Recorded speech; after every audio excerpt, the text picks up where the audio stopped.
the ring took my breath away because we picked out rings and we kind of knew what rings would look like, but I really didn't know until I saw the ring and I was like, yeah, hers is custom made. Oh my goodness. I was like, she has one of one. It's not. Oh yeah, so it's beautiful. Wasn't that kind of party. So that's not why I said yes, but you know, I'm just saying. I was gonna say yes anyway, but it helped. That's right? just that right there. Awesome. So she came back home and she was talking with her parents. After that we left and we went back and we're sitting down and talking with her mom and dad. I'd already talked to my parents before that, but I hadn't officially shown anybody the ring. Only person that saw the ring before you was my grandmother. Yeah, who's rest in peace. Passed away since then, but she's the only one. And I sat down with her and I had the conversation telling her what I was planning on doing and all those good things. And then she prayed with me and your grandma prayed with you. Was this before or after the Concord grape? Let me stop. This was probably, grandma be on that Concord grape. Look, let me was on. But she it was an interesting experience because it was. But that's nice though. That's nice. It's not one of those things you can really plan for up front. It was just like now it's here, and I remember sitting there waiting for the ring to come, and I'm just like I'm sitting there at my job because it was a lot of money. Had custom made, had to get shipped in the whole nine, and I'm like, bro, this is the most money I done put out in the mail ever. Like, whoo, they better not screw me over. So I get the text message alert on my lunch break. This is back when the Razor flip phones was hot, going back. Them Jones. I know, right? We had that for the longest time. Everybody was playing with us. Yeah, but that phone lasted. That was a good phone. Good phone. Don't flipped open. Phone. Got the text message on lunch break that my package was en route. So I left lunch and my grandma called me on the way from my job to her house. Hey, you have a package here from UPS. All right, I'm on my way to get it. And she was like, they made me sign for it. Mm-hmm. What is it? Deshawn's engagement ring, Grandma. All right, talk to me when you get here. And let me tell you, she's like a little sniper. Your grandma, let me tell you. She's short, but she can just, come out of nowhere. That's right. Yeah. So fast forwarding, we end up getting to the wedding day. Yep. And I don't think your family was ready for that because you're the oldest. I don't think there was anybody really that was ready for it. I think everybody had kind of got it in their mind that it was going to happen regardless. But all my siblings they were much younger than me, so I don't think anybody had even hit puberty at that point when I got married. It's like, wow, I just came on the planet and he's leaving already. Yeah, pretty much. So, anyways, so the wedding was beautiful. The theme was just romantic and just to get people to feel the love that we felt for each other, which I think we succeeded in that. Because after the wedding was over, everybody just talked about how much love they felt and all that type of stuff. So it was a great time. Yeah, it was really great. I think people were talking about it for a very long time. Yeah. If your grandma was alive, she still probably be talking about it. So yeah, it was really awesome. And that's our story. That's it. So we're building a life through having sex daily. No. Multiple times. In different positions, in different locations, and with rarity of exception. Is that how those three children came? Yes. Oh, okay. No, but for real. I'm serious. He's very serious. Pray for me. Now, this all started before we got married. And Alfred came to see my dad, and he told my dad, and he had a plan written out. Was it a 5-year plan? It was a 3-year plan. Whatever. It was a 3-year plan because my dad don't play that. You got to come to him with a plan. Shattered, cuz. Okay? Shattered. No, we didn't get to there yet. Shattered. So he came with a plan of what he was going to do and this and that because my dad was like, look, this is my oldest daughter, whom I love, and I look like him. But anyway, and he wanted to make sure, that he could, handle these precious jewels, diamonds, whatever you want to call me. Anyway. I don't think that was quite the concern, but go ahead. Continue. Anyway, so not just that, but a man who doesn't plan plans to fail. So the next generation was in your hands, buddy. Man, it doesn't fail. All right. So we began to get married, and we had a plan. Wait. You don't begin to get married. But we got married. we began. Let me stop. We got married, and then that plan fell apart. Basically, true story. Yeah. It fell apart, and I remember we had this conversation, and I said to him, babe, because it was I don't know how many years after, and I said, babe, long enough. If that's still not the plan, I'm not upset with you. We just need to know what is the plan. And then you said, that's not what you said, but go ahead. That's exactly what I said. No. I was scratching my head internally. And then you said, the plan was God brought us this far. He's going to continue to take us all the way. That's not enough of a plan. I needed more. And that's it. Go ahead. I guess I'll kind of start with saying that with us being a military couple, even the more that makes what we have so much more unconventional. We've experienced many challenges and have endured many struggles within our marriage, especially considering the fact that we got married at a young age. He was 19, I was 18 when we got married. We were new parents, and then boom, we're a military couple at that. And so early on in our marriage, we kind of had to figure out how to do all these different things all at once. And I know for me, the struggle wasn't easy because it was I still didn't even know who I was, right? But what I've learned is that, you know, what we've built up until this point is clearly something that's like we say, battle ready. We've been tested and we're still standing. You know, it's proven at this point. Not saying that we won't go without any more struggles, but even now, like we've dealt with separations, right? With him being in the military. Go Army. That's not easy. Some people can't deal with that at all, especially wives. And I know for me, it was not easy. It's still not easy, but it's built me the way that I am, as far as being strong, as far as being resilient, and just handling things the way that I do. So you want to add to that, Ben? Go ahead. Yeah, I mean, the military definitely forced us to kind of live outside the box within a box. I, you know, on my end, as far as my career, for the first, 10 years of our marriage, I didn't have control of my schedule. And so, going through deployments and the long separations, it definitely tested us.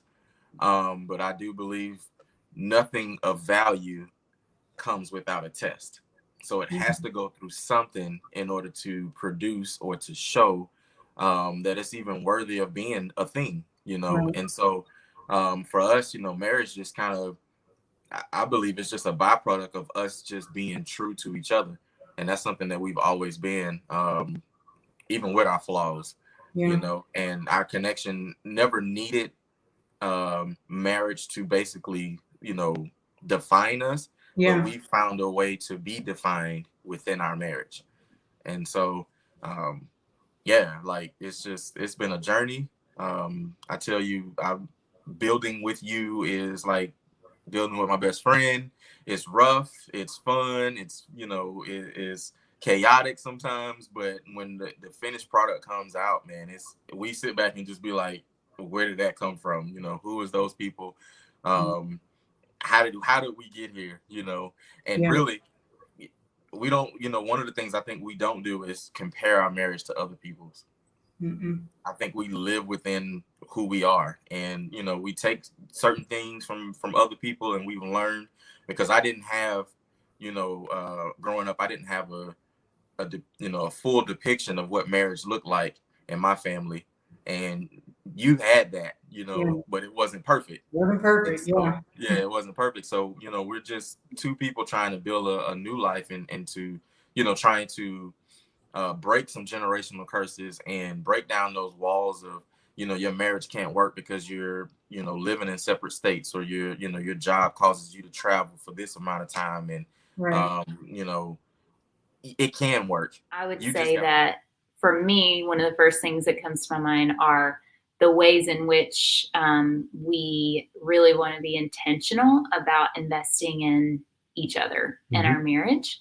We're parents of 4 amazing kids, and we both, I would say, are very driven individuals in life. So we both have passions, even outside our family life, that matter a lot to us, that we want to be intentional towards. So there are other things in our lives that we really value supporting each other in.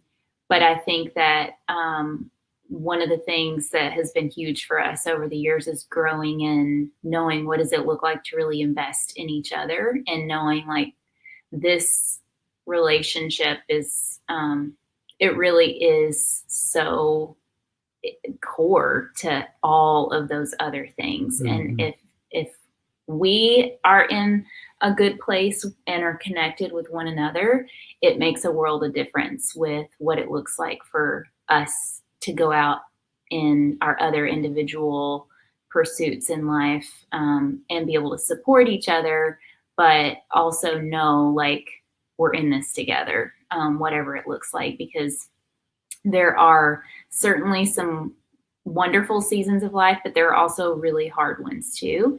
And I think that's, you don't have to look far to know that those are going to be realities in life for everybody.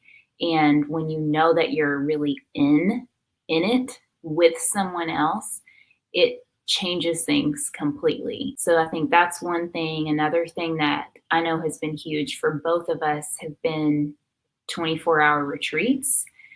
So that has been a huge gift that our church has really helped create, develop a rhythm for us in, because that was something that when Damein took a pastoral position at our church 7 or 8 years ago, that was part of what they really wanted the pastoral staff to prioritize within their marriage. And so being together and having fun, praying together, planning together, taking a look at, where have our priorities been?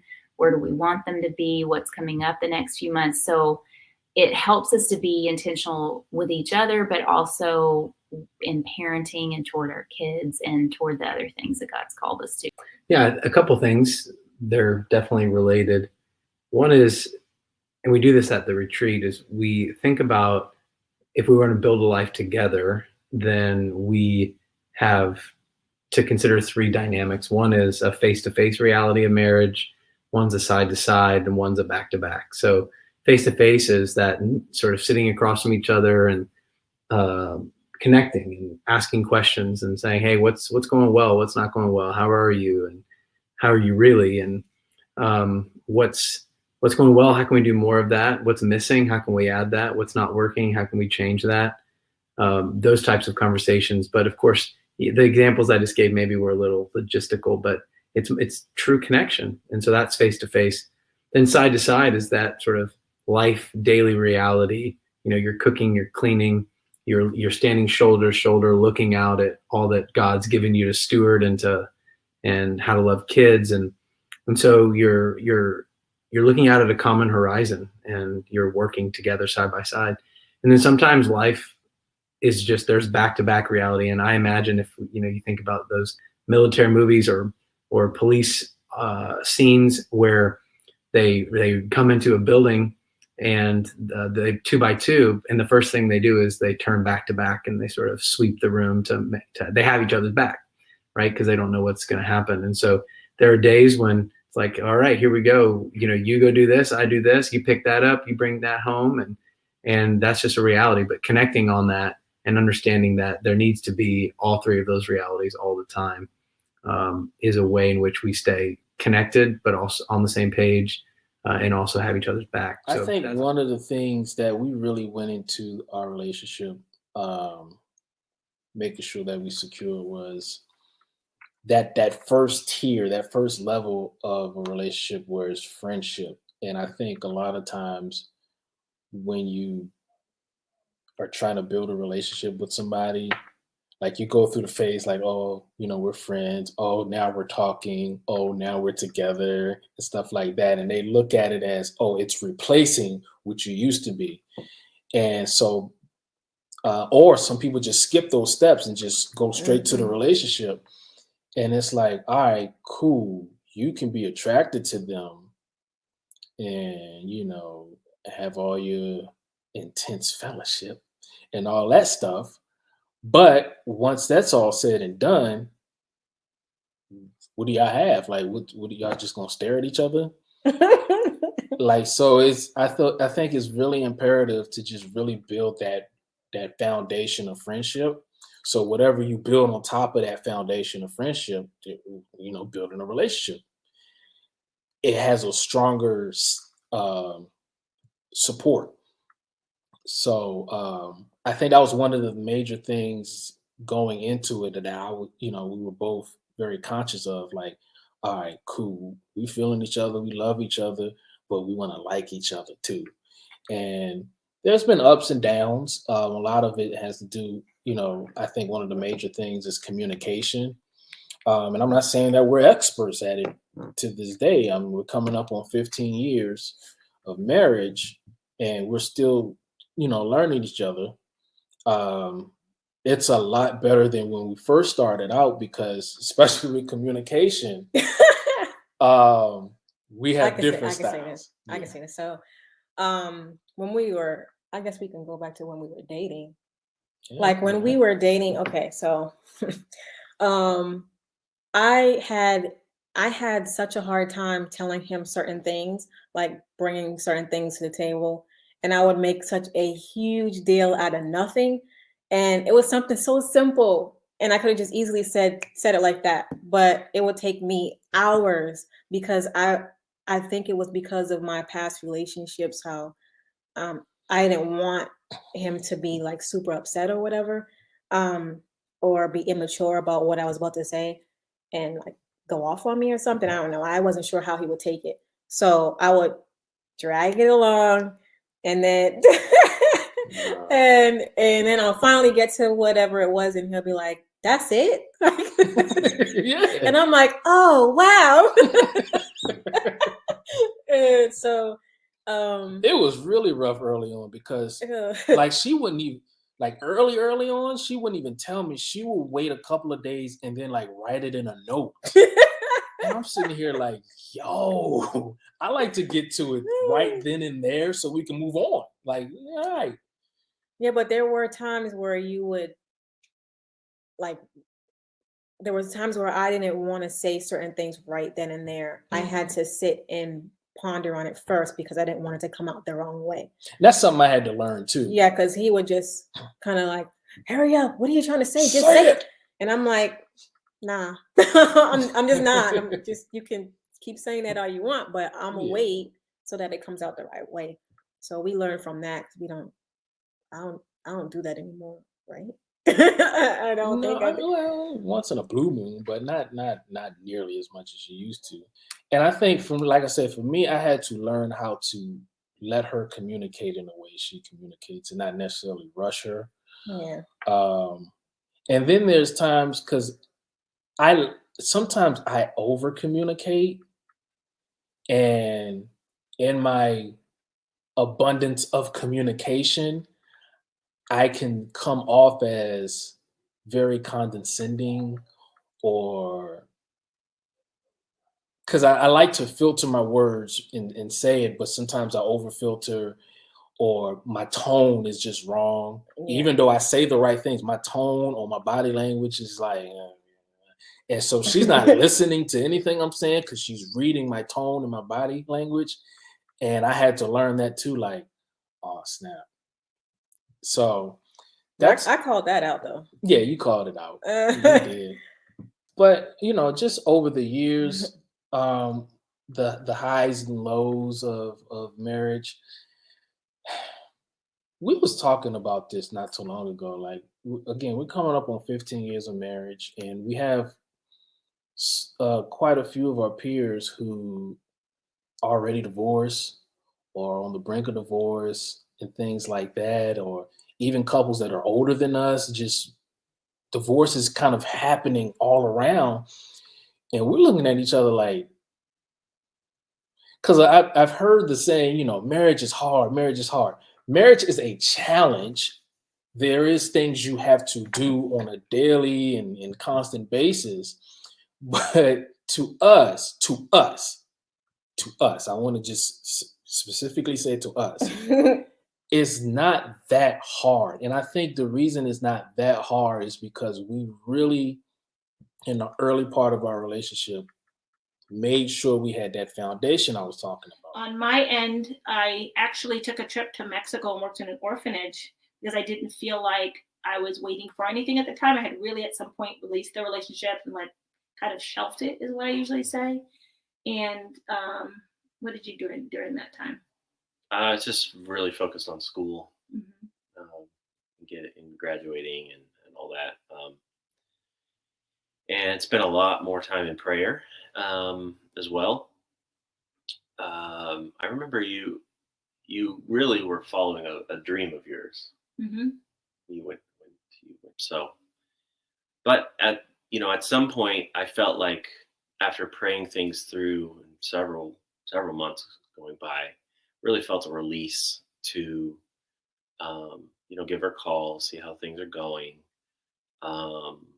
and try and reboot the relationship. Yeah, but I think the more important part of that, though, is that you had, if I recall correctly, you told me you took all of our photos, all of our memories, and you gave it to Pastor. And you sat and talked with Pastor and said, I don't want this stuff back until I'm at a place where I feel like I'm ready and you feel like I'm ready for me to step back into this, and I've grown. So he wasn't just that we separated, it was that we really separated and took the time to be separate and focus on what we're supposed to. And I think that's where we grew up, matured, became out of just who we are in ourselves, and learned the importance of being a better person before we could be a better couple. Yeah. And so that was probably a pivotal part of our relationship, because had we done that, I don't know if we would have succeeded.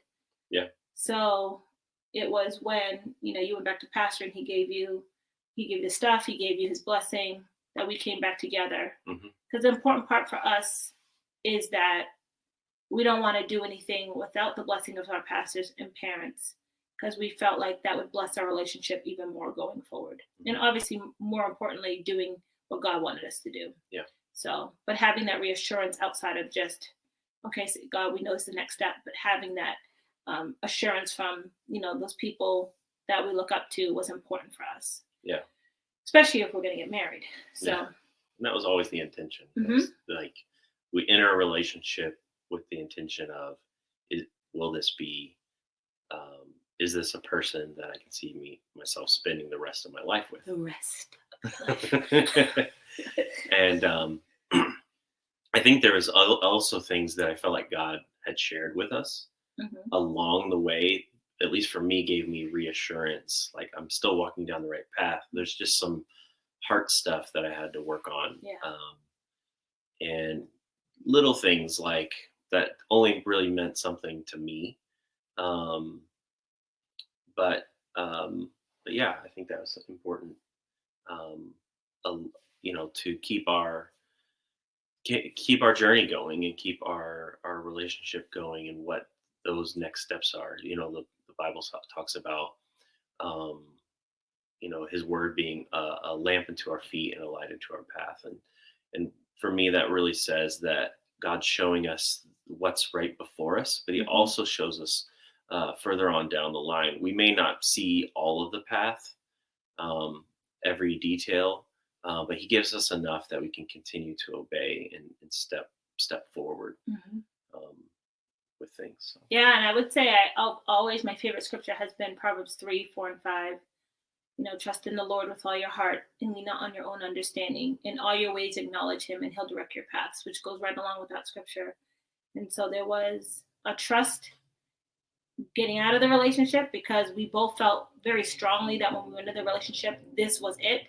And there was a lot of outside sources saying, you guys aren't right for each other, you guys fight too much. And we had to go against that, because we really had to hold on to what God had told us. But it was weird, because what God had told us was, this was forever, but yet here we are breaking up. So that's, I think, why the part of the blessing and knowing that we were making the right steps going back together. But yeah, I think that the breaking up was more for ourselves than it was is that we weren't the right fit, which is for us to do it right. We had to submit to God first. And so we did, and we trusted him in that. And it wasn't very long, like I said, between 6 months and a year, we were back together. And so it really was, we progressed, and then the relationship proved after that. Yeah. And so our relationship time total from the first time we started talking was 5 years. Until when? 5 years? Until we got engaged. Okay. Yeah. And you proposed? I proposed on the same day that we, and I guess an anniversary on Columbus Day in Rockport, because I knew that would be special to her, and even though it was 5 years later, that was still a really special. It's a special place for us. Yeah. I think what was significant was that after that first time our relationship started in Rockport, when a bunch of us took our trip there on Columbus Day, every year we would go back and visit on that day because it was a school day. Either he wasn't in school or we didn't have to work. And so we would go every year, and we would always reminisce. Like, we go back to the restaurant we went to eat at, then we take the train in, and then we would kind of walk up and down the coast. And so honestly, 5 years later, when he proposed, it was just a normal thing that we did. So I never thought that was the place that he was going to propose. So I was actually very surprised, but it was the right moment. And so, he asked on that day, and still we've been married now 12 years, going on 13 in June. And we still go to Rockport every year, but now we have, as you can see above, 4 kids that in tow when we go. So we always share our story with them, and we enjoy going out there. It's one of our favorite spots.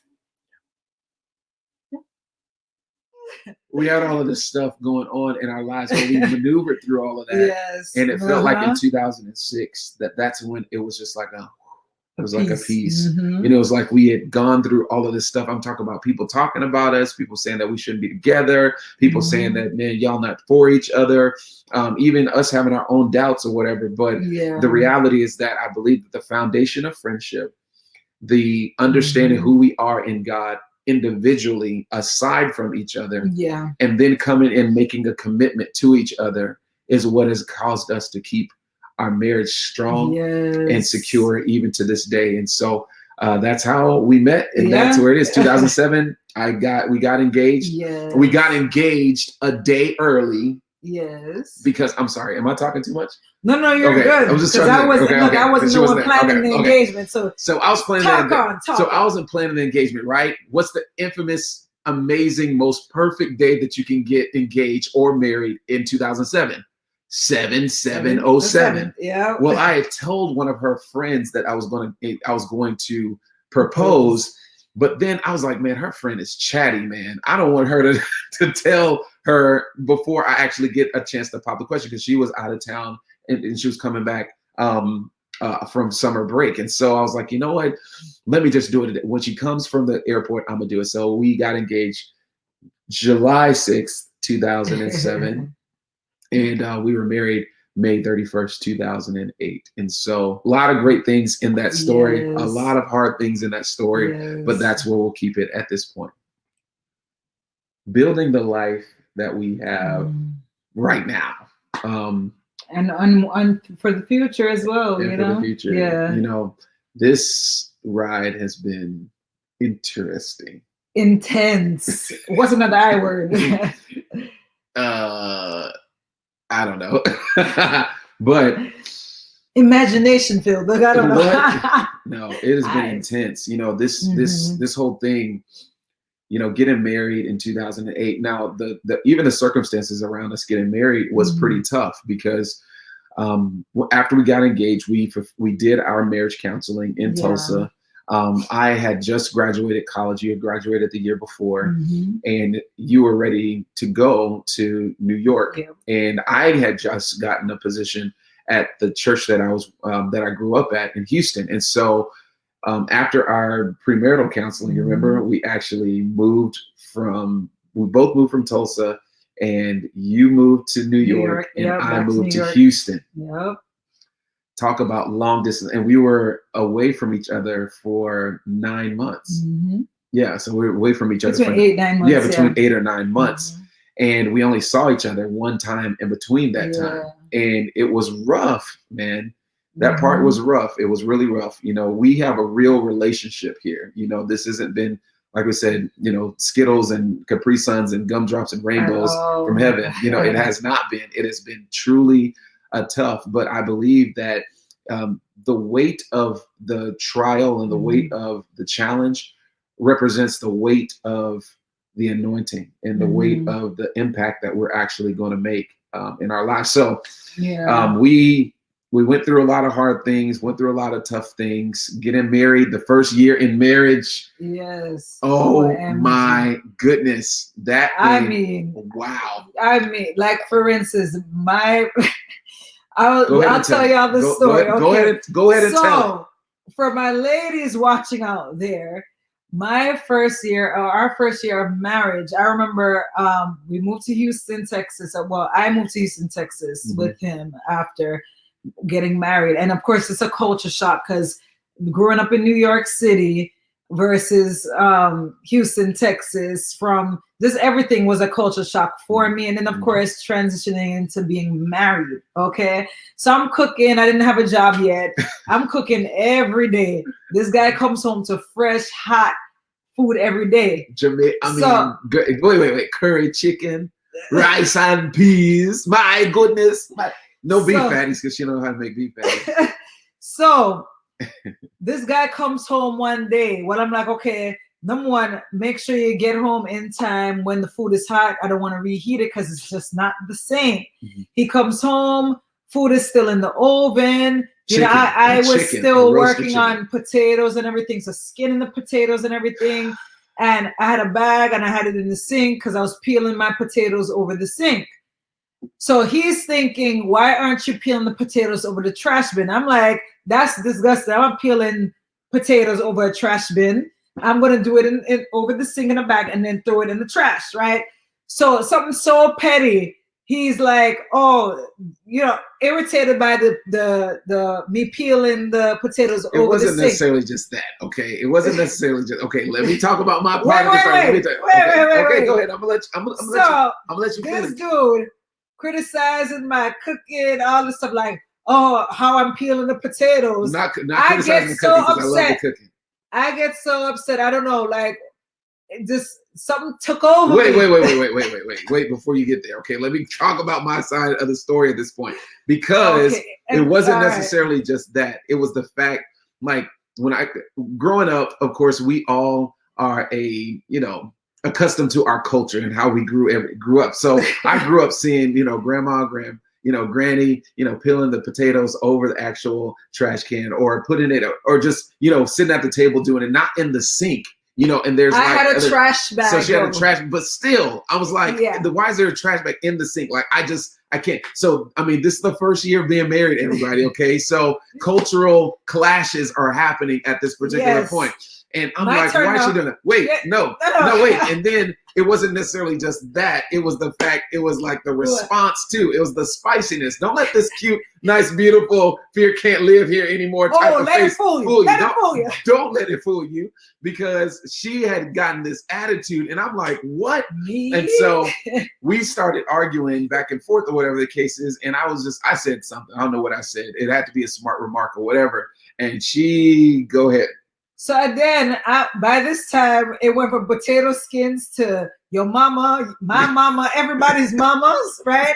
And next thing you know, I go to the oven while the chicken is still baking, take the whole roasted chicken out and throw it at him. All the chicken juice splashes on the wall. He's like, abuse, please. So, do chickens fly? Yes, it did. In our first year, chickens did fly in our first year. And here's love.